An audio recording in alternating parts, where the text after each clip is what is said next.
दोस्तों नमस्कार। मैं प्रशांत कौशिक संवाद इंडिया के मंच पर आप सभी का हार्दिक स्वागत करता हूं, हार्दिक अभिनंदन करता हूं।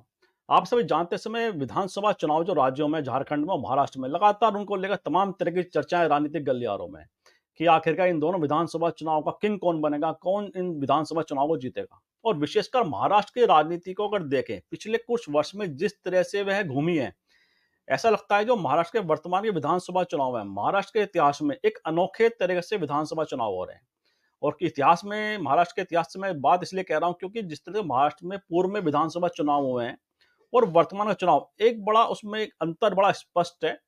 क्योंकि जो पहले विधानसभा चुनाव में विभिन्न पार्टियों के बीच पहले भी हुए हैं, लेकिन एक स्पष्ट एक उनके अंदर एक उनकी विपरीत जो राजनीति थी, विपरीत विचारधारा की राजनीति स्पष्ट रूप से दिखाई देती थी।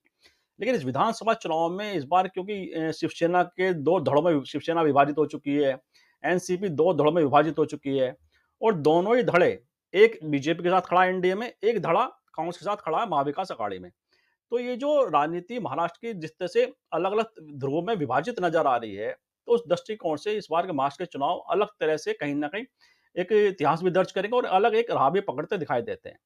और आखिरकार महाराष्ट्र की जो राजनीति के विधानसभा चुनाव हैं, उसके राजनीतिक निहितार्थ क्या है? राजनीतिक मायने क्या है? और वर्तमान परिप्रेक्ष्य में कौन-सा धड़ा आगे दिखाई देता है? इन सब बातों पर चर्चा करने के लिए हमारे साथ देश के बहुत ही वरिष्ठ पत्रकार और महाराष्ट्र की राजनीति को बखूबी जानने वाले वरिष्ठ पत्रकार आज इस चर्चा में शामिल हैं। उनका परिचय मैं आप सभी से करा देता हूँ। हमारे साथ धनंजय कुमार जी मुंबई से जुड़े हुए हैं, बहुत ही सीनियर जर्नलिस्ट हैं, बहुत-बहुत स्वागत करता हूँ, बहुत-बहुत अभिनंदन करता हूँ। तो धनंजय जी, जैसे कि आप महाराष्ट्र की राजनीति को बखूबी जानते हैं, विभिन्न तरह के राजनीतिक कालखंड भी आपने महाराष्ट्र की राजनीति को बखूबी देखे हैं। ऐसे में वर्तमान जो चुनाव है महाराष्ट्र का, इसको लेकर तमाम तरह की कयासबाजी भी हो रही है, तमाम तरह की चर्चाएँ राजनीतिक गलियारों में। अब वो क्या लगता है कि महाराष्ट्र का वर्तमान चुनाव किस तरह की राजनीति को आगे बढ़ाने वाला साबित होगा?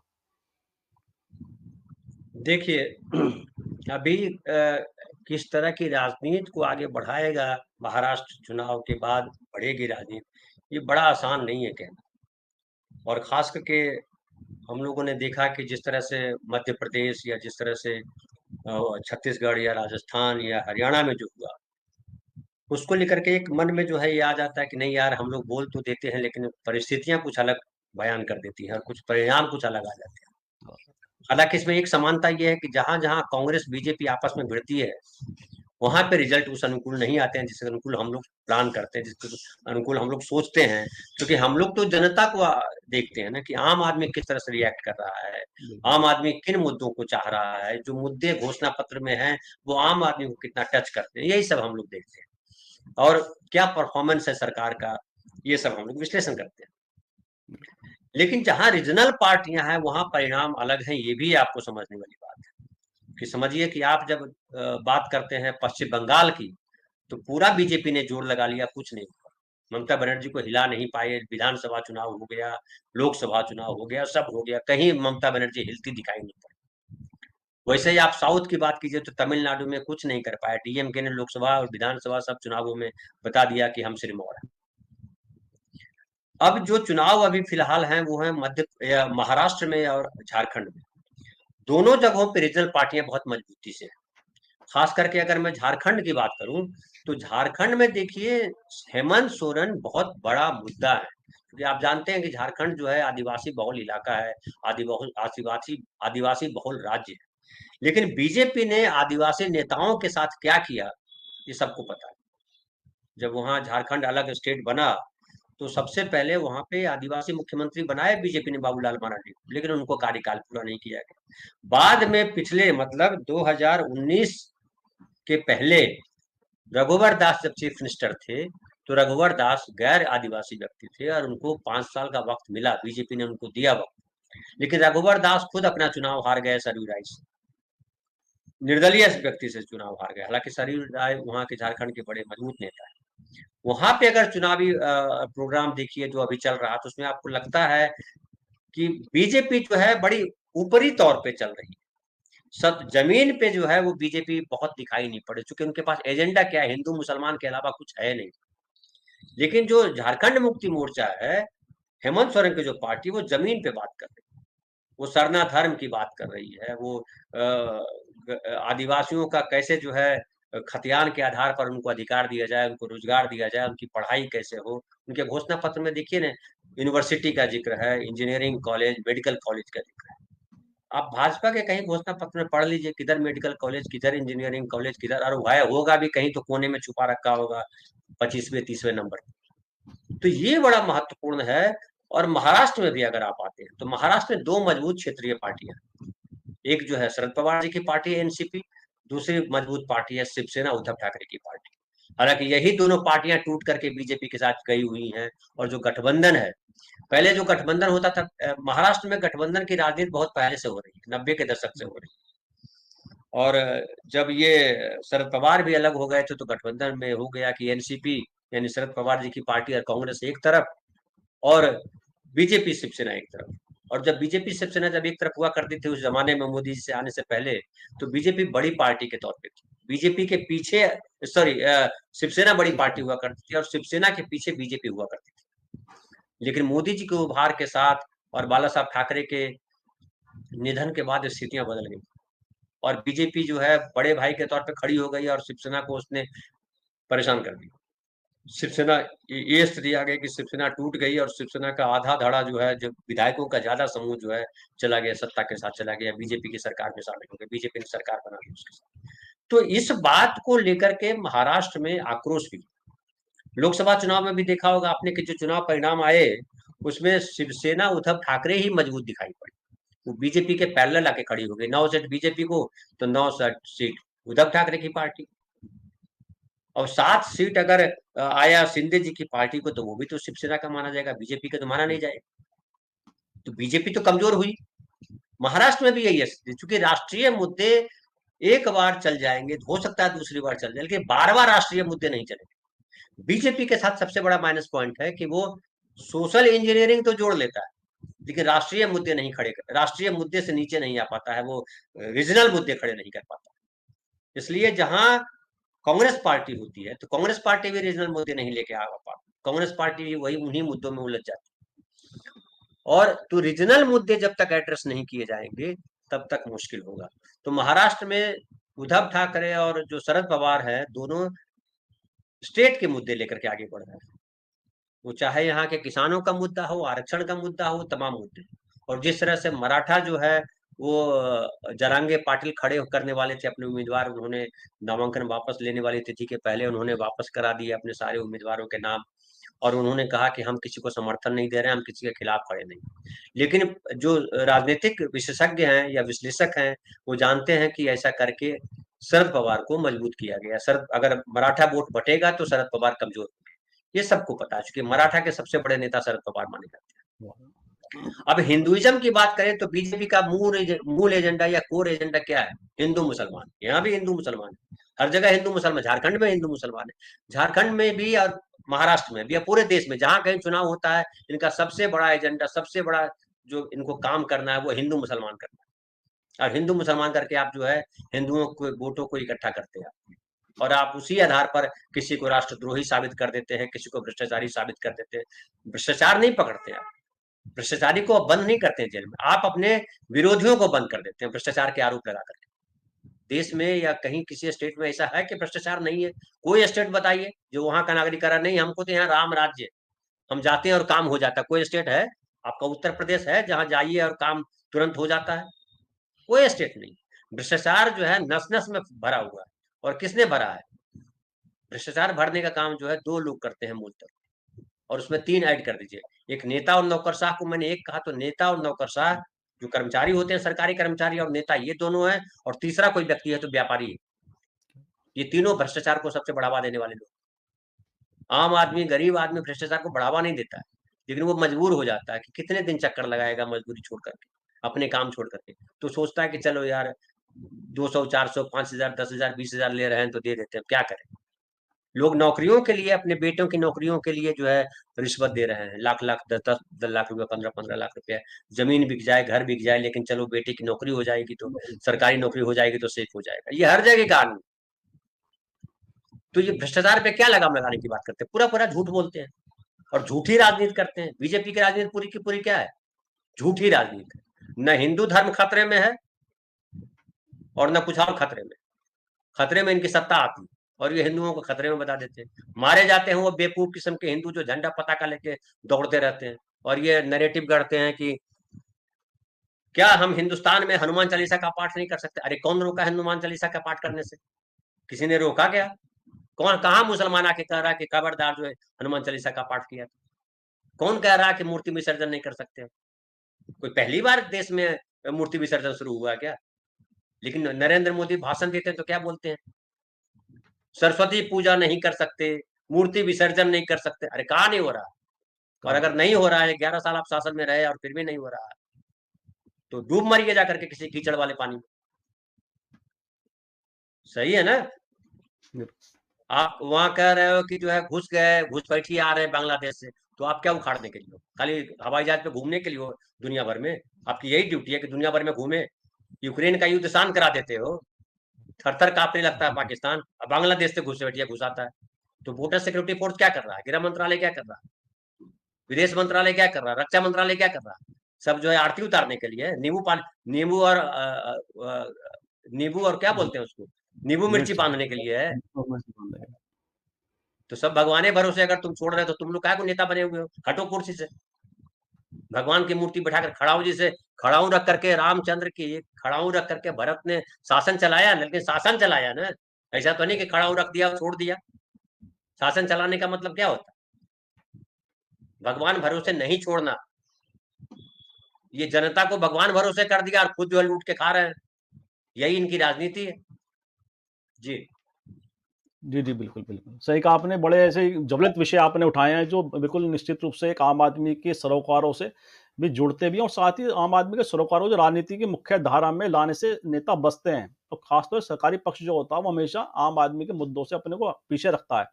और ये राजनीति का ऐसा विषय है कि जहाँ पे आम आदमी की आवाज़ या उसकी जो मुद्दे हैं, उसकी जो समस्याएँ हैं, वह नेपथ्य में चली जाती हैं और बिना वजह के मुद्दे वो राजनीति की मुख्य धारा में आ जाते हैं, मुख्य विमर्श में आ जाते हैं। अच्छा, महाराष्ट्र की अगर राजनीति को देखें, जिस तरह से नामांकन वापसी की भी तारीख निकल चुकी है और दोनों ही अगर गुटों की बात करें, एनडीए की, यूपीए की, माँ विकास अघाड़ी की, उसमें कई सारे निर्दलीय ऐसे खड़े हैं जो उनके बागी उम्मीदवार के तौर पे भी जाने जा रहे हैं। ऐसे में ये क्या राजनीति को कितना प्रभावित करेंगे? दोनों धड़ों की राजनीति के अगर दृष्टिकोण से बात करें, किसको ज़्यादा नुकसान इस समय होता दिखाई देता है? महाराष्ट्र की अगर बात करें तो अब ये बड़ा मुश्किल है बता पाना, हालांकि लेकिन सत्ता के खिलाफ एंटी इंकम्पेंसी होती है, हर जगह होती है। हालांकि मध्य प्रदेश में एंटी इंकम्पेंसी दिखाई नहीं पड़ी, लगातार वही सरकार बन रही है। लेकिन उसमें हम लोग मानते हैं कि सबसे बड़ी गड़बड़ी महाराष्ट्र में या मध्य प्रदेश में रही कि कांग्रेस के पास संगठन नहीं। कांग्रेस के पास नेता भरे हुए हैं जो राहुल गांधी के चारों तरफ बैठे रहते हैं, लेकिन जमीन पे काम करने वाले नेता नहीं। और जिस नेता को मुख्यमंत्री का पद कहा जाता है कि यही मुख्यमंत्री बनेगा, वो बागेश्वर धाम चला जाता है और उसका जो है यज्ञ करवाने लगता है और कहता है कि इसी के भरोसे हम जो है आएंगे सत्ता में। तो तुम जब उसी के भरोसे आओगे तो बागेश्वर धाम को ही मुख्यमंत्री बना दो। कांग्रेस को कहना चाहिए कि बागेश्वर धाम ही हमारा मुख्यमंत्री है। तो ऐसे कमलनाथ जी को आप अगर नेता मान के चलोगे तो जनता नहीं नेता मानेगी। अगर कमलनाथ को नेता मानना और कमलनाथ जो है भगवान मान रहा है बागेश्वर धाम को, तो बागेश्वर धाम को मुख्यमंत्री बना, कांग्रेस कहे कि बागेश्वर धाम ही हमारा मुख्यमंत्री। तो ये बड़ी गड़बड़ी है और महाराष्ट्र में भी एंटी इंकम्बेंसी है और यहाँ पे बागेश्वर धाम तो आ नहीं रहा है, कोई नहीं ला रहा है। और यहाँ शरद पवार का मैनेजमेंट बहुत भारी है, बड़े गहरे पॉलिटिशियन है शरद पवार। अच्छे अच्छों को, इंदिरा गांधी जैसी महान पॉलिटिशियन जो मानी जाती थी तोड़ जोड़ गुना घटाव में, उनसे ज्यादा ताकतवर थोड़े मोदी जी हो जाएंगे। उसमें तो विपक्ष की हैसियत नहीं थी।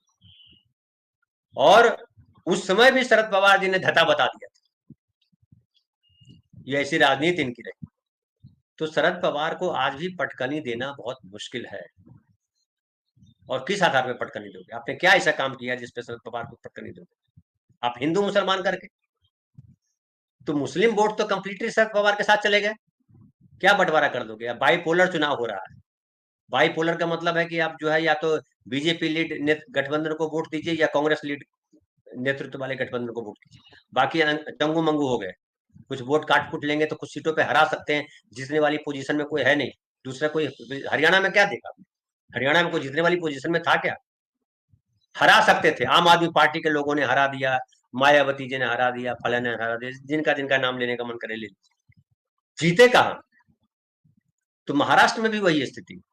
और इस तरह के इलेक्शन में दिखाई पड़, जब बाईपोलर होता है चुनाव, तो मेरा अनुभव कहता है कि रीजनल पार्टियां ताकतवर है, रीजनल पार्टियों को बीट देने वाली पोजीशन में नहीं है बीजेपी।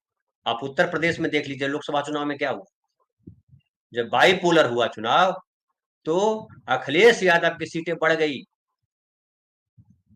जब ये हुआ कि बीजेपी या कौन, तो बीजेपी या कौन में से तो आ गया समाजवादी पार्टी, बहुजन समाजवादी पार्टी कहीं नजर नहीं आई त्रिकोणीय चुनाव होने के बाद भी। तो बाईपोलर चुनाव वही होते हैं, बाईपोलर मतलब बीजेपी नहीं तो कौन। तो कौन में कांग्रेस पिछड़ इसलिए जाती है कि कांग्रेस के पास नेता बहुत है, और जो है कार्यकर्ता नहीं है उसके पास। रीजनल पार्टियों के पास नेता भी हैं, कार्यकर्ता भी हैं और मुद्दा भी है। और वो जो पीडीए है, जो उनका अखिलेश का, कांग्रेस का क्या है, कांग्रेस का वोट बैंक क्या है? कांग्रेस का पारंपरिक वोट बैंक रहा कि कांग्रेस ने समावेशी राजनीति की और सारे उसके वोट बैंक रहे। भले उन्होंने ज्यादा सवर्णों को मुख्यमंत्री बनाया, लेकिन वोट बैंक सबके रहे। सवर्ण छीन लिए उन्होंने, बीजेपी ने। सारे सवर्ण बीजेपी को, लगभग 80% सवर्ण बीजेपी को वोट करते हैं हर जगह पूरे देश में। फिर बाकी बचे, तो बाकी जातियों में जो है मुस्लिम जो है वो बट गए थे, मुस्लिम अब कांग्रेस के साथ आ गए, तो कांग्रेस का वोट परसेंट बढ़ा है। लेकिन कांग्रेस के वोट परसेंट खाली मुसलमान से नहीं चलेगा। रीजनल पार्टियां हैं, तो रीजनल पार्टियां जब जुड़ती है तो दूसरे जातियों के जो समूह है वो भी आते हैं। पीडीए जिस तरह से अखिलेश यादव ने बनाया है, तो पीडीए में पिछड़ा, दलित, अल्पसंख्यक जब जोड़ते हैं वो, तो बहुत बड़ा ग्रुप आ जाता है, बहुजन समाज आ जाता है। बहुजन सबसे ज्यादा आबादी में है। कांग्रेस इस तरह का काम कर पाई है क्या? तो पिछड़ा का नारा तो दे रही है, 90 में से कितने पिछड़े नौकरशाह हैं, 90 में कितने दलित हैं, लेकिन वो जमीन पे होता दिखाई नहीं पड़ता है ना। और मैं कई प्रोग्राम में बोल चुका हूँ, अपने प्रोग्राम में मैंने बोला है कि कांग्रेस को पहला प्रयास ये करना चाहिए कि उनके अपने जो नेता है, पहले उन नेताओं को के भोज करवाए, उन नेताओं को साथ लाए, उनको मिलाए। आप आदर्श जो है कहां से पैदा करो? तो अगर हुड्डा जी के परिवार का रिश्ता शैलजा जी के परिवार से नहीं जुड़ेगा, तो जमीन पे कैसे जुड़ेगा? जरा हमको समझाइए। अखिलेश यादव का परिवार अगर उससे नहीं जुड़ेगा, तो नेता तो कम से कम अपने परिवार को करे कि नहीं, यहाँ जाति पाति कुछ है नहीं, धर्म वर्ग कुछ है नहीं, सब एक है। जैसे गांधी फैमिली तो इसलिए माना जाता है कि गांधी फैमिली, वो जो सवाल किया था कौन ठाकुर है, क्या नाम है उसका, अनुराग ठाकुर। अनुराग ठाकुर ने सवाल किया था जिसकी जात का पता नहीं, वो जाति गणना की बात कर रहा है। तो जाति क्या है? हम सबकी जाति इंसानी मनुष्य जाति की हम लोग। गाय की कोई जाति होती है? गाय कुर्मी, यादव, ब्राह्मण होती है क्या? कुत्ता, गधा, भेड़, घोड़ा, किसी की कोई जाति? पक्षी, मोर है कि ये मोर ब्राह्मण है, ये मोर शूद्र है कहीं? तो हम मोर को मोर जाति से जानते हैं, हमने भाषा तो यही पढ़ी है। तो मनुष्य को मनुष्य की जाति से जानते हैं। तो जाति तो मनुष्य की है। किसने बना दिया भाई कि तू हिंदू है, कि तू मुसलमान है, कि तू फलाना है? गाय को भी मुसलमान हिंदू बना के देख, दो चार लाख गायों से पूछ, दो चार हिंदू शायद निकल जाए। नहीं मैं तो हिंदू हूं बोले। ऐसा तो है नहीं कि मुसलमान गाय दूहता है तो उसके दूध जो है हरा हो जाता है, हिंदू दूहता है तो उजला हो रहा है। ऐसा होता है क्या? तो ये जाहिलियत जो बांट रहे हैं, ये आम नागरिकों को समझना है कि जाहिलियत में हमको फंसे रहना है, या हमको शिक्षा, स्वास्थ्य, रोजगार की बात करनी है। प्रशासन शासन का मतलब होता है न्याय मिले, न्यायपालिका हो, हमें अच्छा माहौल मिले, हमें स्वास्थ्य व्यवस्था मिले, हमें अच्छा जो है स्कूल मिले, कॉलेज मिले, हम पढ़ें, आगे बढ़ें। झंडा फहराने के लिए दौड़ रहे हैं, तो आप देखा ना गोली कैसे लगती है? गोली लगती है तो जिसका परिवार मरा वो रोए बैठ करके। आप क्या करोगे? बीजेपी वाले क्या करेंगे? उसको, उसकी बीवी को मुख्यमंत्री बना देंगे उत्तर प्रदेश का। कह रहे तुम तो जो है राम के लिए शहीद हो गए, झंडा फहराने गए थे, चलो तुम मुख्यमंत्री बनाएंगे। टिकट भी देंगे तो हार जाएगी, फिर कोई पूछने नहीं जाएगा, है ना? तो ये सोचना है ना आम लोगों को कि अपने बेटे को पढ़ाओगे या अपने बेटे को जो है कुत्ते की तरह पीछे पीछे दौड़वाओगे। तो महाराष्ट्र में जो स्थिति है वो मुझे लगता है, क्योंकि महाराष्ट्र एक ऐसा स्टेट है प्रशांत जी, जो सोशली बहुत अवेयर है। यहाँ पे बहुत सारे सामाजिक सुधार के काम हुए, और आज से नहीं हुआ, आजादी के पहले से चल रहे हैं। सावित्रीबाई फुले, ज्योतिबा फुले का नाम आता है, फिर साहू महाराज का नाम आता है, फिर अंबेडकर का नाम आता है, कई सारे संतों के नाम आते हैं। तो यहाँ की जमीन जो है, शिवाजी महाराज क्या थे? शिवाजी महाराज को ये लोग ज्ञान देते रहते हैं कि शिवाजी महाराज हिंदू नेता थे। अरे शिवाजी महाराज की गरिमा गिरा देते हो ऐसा बोलकर। शिवाजी महाराज रियल राजा थे। राजा की परिभाषा क्या होती है? जो अपनी प्रजा की रक्षा करे, जाति और धर्म के आधार पर भेदभाव न करे, वो राजा है ना। लेकिन इन लोगों ने क्या किया है? शिवाजी को हिंदू राजा बता दिया। अबे वो हिंदू राजा नहीं थे, और हिंदू राजा अगर थे तो तू ऐसा हिंदू बन के दिखा। हम मान लेते हैं हिंदू राजा थे, लेकिन तू ऐसा हिंदू बन। शिवाजी के साथ तो शिवाजी का जो राज्याभिषेक होना था, मराठी ब्राह्मणों जो आरएसएस के मुखिया बने फिरते हैं, जिन लोगों ने आरएसएस बनाया है, उन लोगों ने कहा था कि राज्याभिषेक नहीं करेंगे, तू राजा बनने के लायक नहीं है। तो आपको पता होगा कि वो वहां से बनारस से ब्राह्मण गया, राज्याभिषेक हुआ। और वो जो बेसिकली समावेशी पूरे पूरे राज्य की बात कर रहे थे। वो औरंगजेब से लड़ाई थी, मुसलमानों से लड़ाई उनकी नहीं थी। औरंगजेब नाम का जो राजा था उससे लड़ाई थी उनकी, इसलिए उनकी सेना में मुसलमान भी थे। तो ये जो है, जब तक आम आदमी पढ़ेगा नहीं, वो व्हाट्सएप यूनिवर्सिटी में फंसा रहेगा। वहां हिंदुओं को मारा जा रहा है तो जाओ बचाओ वहां जाकर के। यहाँ मारे जा रहे हैं तो कौन बचा रहा है? वो मारा गया, गोली जिसको लगी बहराइच में छत पे, कौन बचाया उसको? मंत्र, इतने सारे संत हैं बैठे हुए, मान मान संत हैं, सब बैठ करके यज्ञ करते, जिंदा कर देते। गोली का प्रभाव लगता नहीं। या उनको आप अभिमंत्रित करके भेजिए कि झंडा फहराने जा रहा है, हम इतना अभी कवच पहना देते, तुमको गोली लगेगी ही नहीं, करके दिखाओ जरा। करना चाहिए ना। पहले तो किताबों में तो पढ़ा हुआ है कि उनको जो है ये सुरक्षा कवच दे दिया और गोली लगी, तो उसको बुलेट प्रूफ जैकेट जो है, अभी तो विज्ञान ने कहा कि बुलेट प्रूफ जैकेट है, तो बुलेट प्रूफ जैकेट पहनाओ और उसको भेजो। गरीब आदमी को मरवाते हो और राजनीति कर रहे हो, घटिया किस्म की राजनीति है। कोई करे, बीजेपी करे, कांग्रेस करे, फलाना करे, ढिकाना करे, ये घटिया राजनीति है। और इसको आम आदमी को समझना पड़ेगा कि नेताओं के चक्कर में फंस के अपनी जान गंवाना है, या इन नेताओं के गिरबान पकड़ना है कि भैया स्कूल किधर है, बढ़िया कॉलेज कहाँ जहाँ फ्री में पढ़ाई होती है, बढ़िया दवा खाना कहाँ है जहाँ फ्री में इलाज होता है। ये 1500 रुपया 2000 बांटते फिर रहे हैं हर जगह, जिस लगता है अपने बाबा के घर से पैसा लाते हैं। क्यों 1500 रुपया बांट रहे हो पर मंथ? किस लिए दे रहे हैं?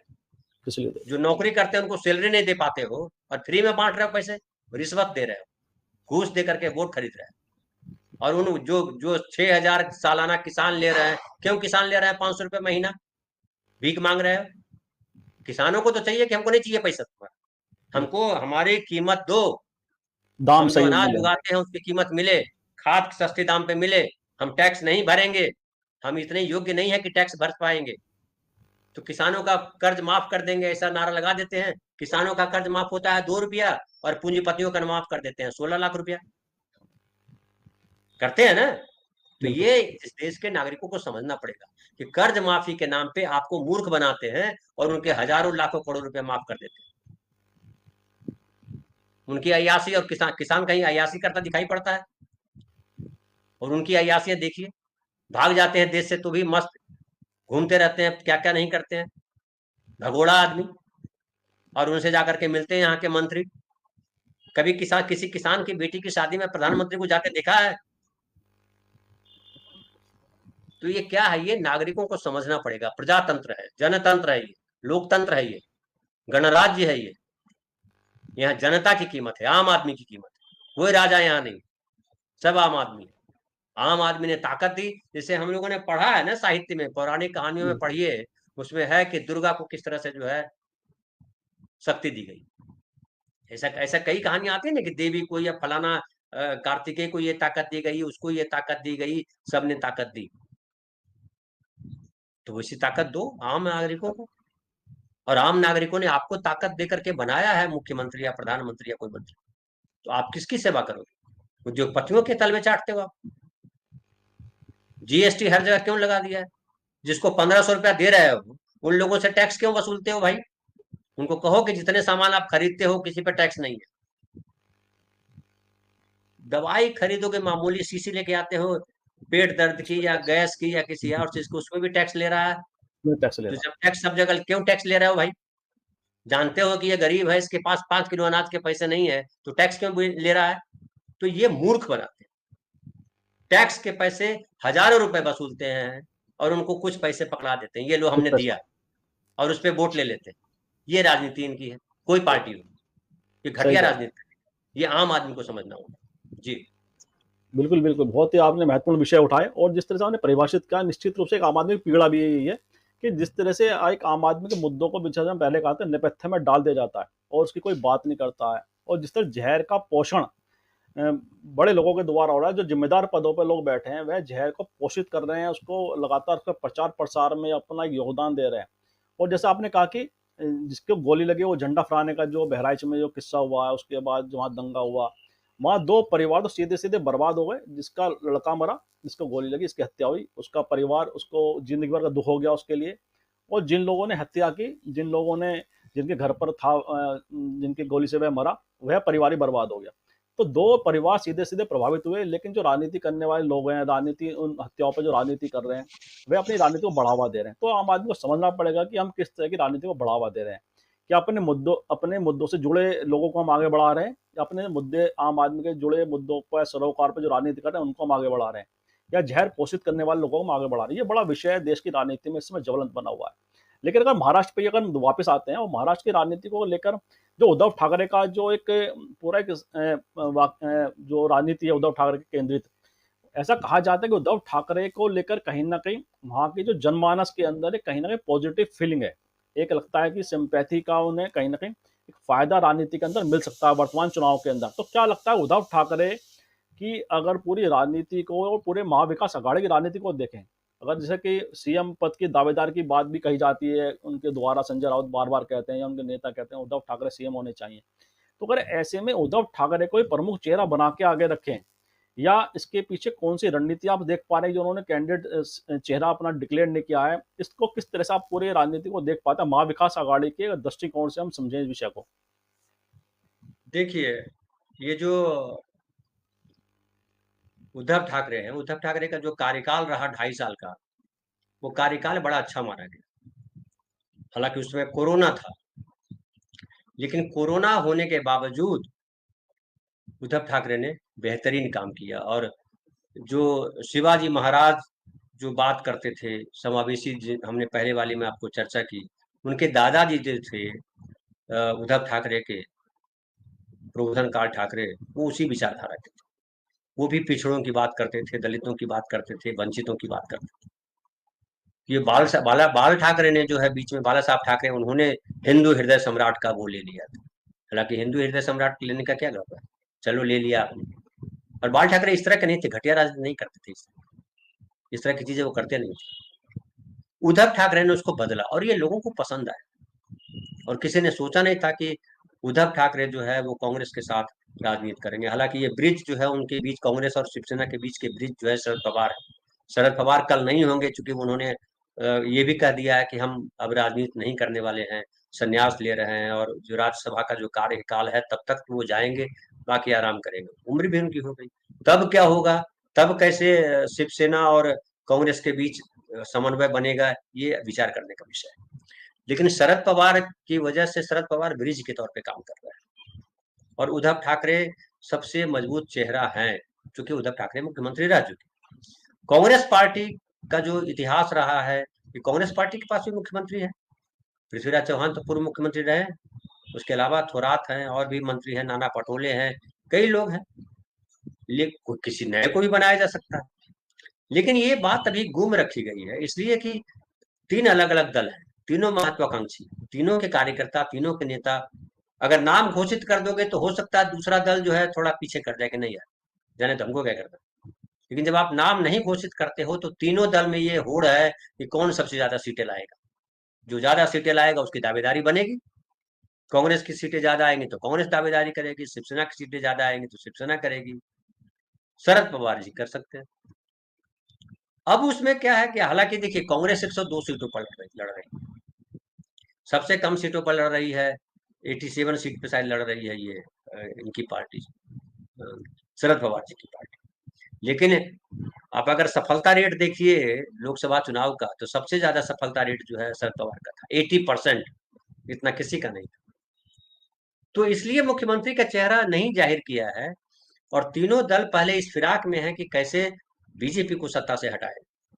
अगर वो बात बनती है तो मुख्यमंत्री वाला प्रश्न प्रश्न जो है सॉल्व करेंगे ये लोग। लेकिन मुझे लगता है कोई विवाद उस पर नहीं है, और उद्धव ठाकरे एक निर्विवाद नेता है, इसमें कोई दो राय नहीं। आपको अगर याद हो तो सुप्रीम कोर्ट ने महाराष्ट्र में फैसला देते समय कहा था कि अगर ये सरकार अवैध है, और अगर उनकी सरकार होती, उन्होंने इस्तीफा नहीं दिया होता, तो हम सरकार बहाल करते। अब सच झूठ क्या राजनीति है उसको जाने दीजिए, लेकिन इतना तो सुप्रीम कोर्ट ने कहा था। तो उद्धव ठाकरे ने खुद नैतिकता के आधार पर इस्तीफा दिया था। उद्धव ठाकरे ने कोई तोड़ जोड़ करने की कोशिश नहीं की, अपने लोगों को पकड़ के ला रहे हैं, बुला रहे हैं, मना रहे हैं, कुछ नहीं किया। बोला जिसको जाना है चले जाओ। तो इस सब से राजनीति करते जब उद्धव ठाकरे दिखाई पड़ते हैं, तो ऐसा लगता है कि ये व्यक्ति बड़ा संवेदनशील व्यक्ति है। ये उस तरह का सूड किस्म का राजनीति है कि जो किसी भी तरह से इसको मारे, उसको पछाड़े, हमको सत्ता चाहिए, उस किस्म की राजनीति करने वाले व्यक्ति नहीं। ये समझ में आता है जी।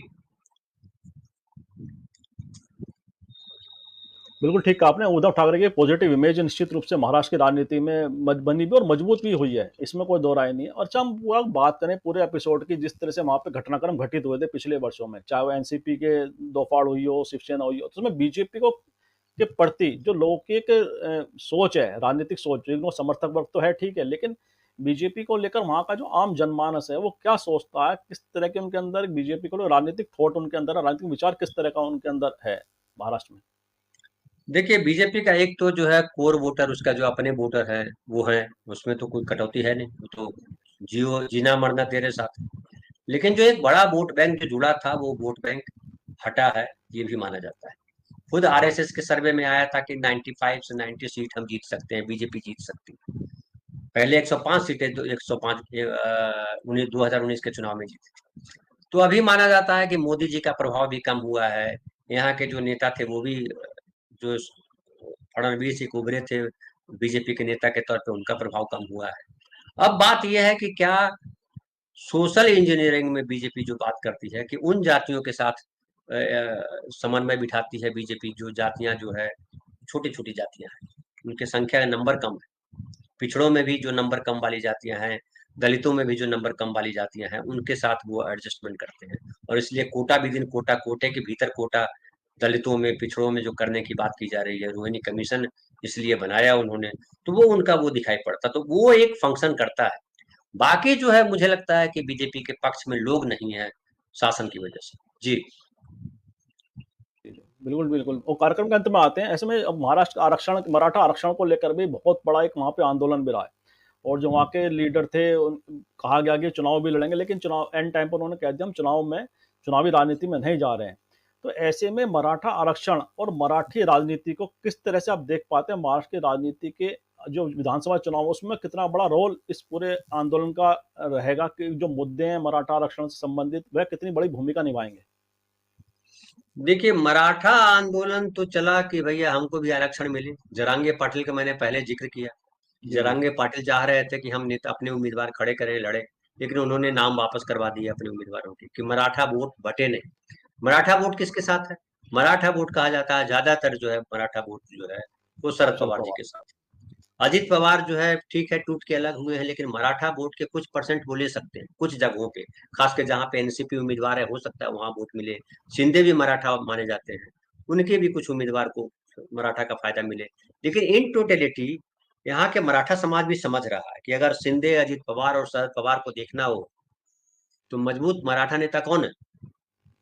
तो जाहिर है मजबूत के साथ हर कोई जाना चाहता है, बड़ा हिस्सा जाना चाहता है। तो मुझे लगता है कि मराठा वोट बैंक जो है शरद पवार के साथ है, ऐसा मुझे लगता है। हो सकता है गलत, मैं गलत हूँ जी।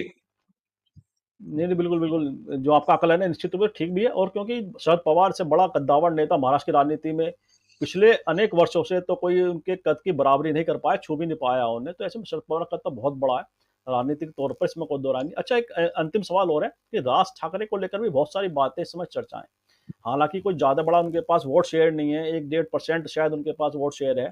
ऐसे में उनका लड़का भी इसमें चुनाव लड़ रहा है, राज ठाकरे का लड़का भी चुनावी राजनीति के अंदर इस बार शामिल हो रहा है। तो ऐसे में राज ठाकरे का जो रोल है, और जिस तरह से बीजेपी के साथ उनकी गलबैया, देवेंद्र फडणवीस के साथ जो उनकी बातें लगातार कही जाती हैं, तो राज ठाकरे की जो राजनीति है मुंबई में खास तौर से, वह किस तरह की आपको दिखाई देती है, कितना प्रभाव डालने में राज ठाकरे सक्षम है। देखिए, राज ठाकरे को लोगों ने कहा कि वो बाल ठाकरे जी की वारिस है, वो बहुत पहले की बात है। बहुत पहले। और उन्होंने अलग, बाल ठाकरे जब जीवित थे तभी उन्होंने अपनी अलग पार्टी बनाई, महानवनिर्माण सेना, महाराष्ट्र नवनिर्माण सेना, महाराष्ट्र में निवास है, MNS। मनसे जिसको कहते हैं शॉर्ट फॉर्म में, शॉर्ट MNS। फॉर्म नाम याद रह जाता है। तो बिल्कुल। पहले विधानसभा जब चुनाव लड़ा था तो 15-16 सीटें जीत करके लाए थे, लेकिन बाद में घटते चले गए और अभी उनका जीत वाला पोर्शन जो है बड़ा गायब है। अब देखिए उनका बेटा जो है वो अमित ठाकरे वहां से खड़े हुए हैं, माहिम से, जिस इलाके में रहते हैं खुद राज ठाकरे, तो वहां पे शिवसेना ने भी अपने उम्मीदवार खड़ा कर रखा। और जो शिवसेना शिंदे गुट है, शिवसेना शिंदे गुट, बीजेपी, ये सब जो है सपोर्ट कर रहे हैं राज ठाकरे के बेटे को, लेकिन जो शिवसेना शिंदे गुट का उम्मीदवार है वो अड़ गया, सदा वो सरवनकर, हम्म। कहा कि नहीं मैं तो नहीं हटूंगा। तो इससे भी आप अंदाजा लगा सकते हैं कि राज ठाकरे जी की राजनीति कितनी दूर जा रही है, कि वहीं उसी इलाके का एक विधायक जो है, जो कल तक शिवसेना में था, वो आज कह रहा है कि मैं नहीं हटूंगा। और बाकी बीजेपी इसलिए साथ दे रही है राज ठाकरे का, कि लगता है कि राज ठाकरे का साथ देने की वजह से कुछ वोट, मराठी वोट जो है वो जो राज ठाकरे के साथ है वो शायद उनके साथ आ जाए, उनके ये साथ ऐसा आ। उनका। जी। जी, जी, बिल्कुल, बिल्कुल। बिल्कुल ठीक कहा आपने। हर आदमी अपने-अपने नफ़ा-नुकसान के हिसाब से राजनीति की दिशा भी तय कर रहा है और सारे समीकरण उस हिसाब से बैठा भी रहे हैं सभी राजनीतिक दल। लेकिन वास्तव में निश्चित इसमें कोई दो राय नहीं कि महाराष्ट्र का चुनाव देश की राजनीति को प्रभावित करने की क्षमता रखता है और जो महाराष्ट्र के, झारखंड के रिज़ल्ट आएँगे, वे बताएँगे कि किस तरह का देश की जो राजनीति का मूड है, किधर जा रहा है। और इन्हीं शब्दों के साथ इस चर्चा को विराम भी देता हूँ। मैं धनंजय जी का बहुत-बहुत धन्यवाद व्यक्त करता हूँ कि उन्होंने हमारे दर्शकों के लिए समय निकाला और बहुत ही विस्तृत चर्चा हमारे दर्शकों के लिए प्रस्तुत की। बहुत-बहुत धन्यवाद आपका। और मैं अपने सभी दर्शकों से भी आग्रह करता हूँ इस वीडियो को लाइक करें, शेयर करें, कमेंट करें। साथ ही संवाद इंडिया चैनल को सब्सक्राइब के साथ बेल आइकन जरूर दबाएं, जिससे संवाद इंडिया के अपडेट आपको समय से मिलते रहे। आप सभी का बहुत-बहुत धन्यवाद। बहुत-बहुत अभिवादन।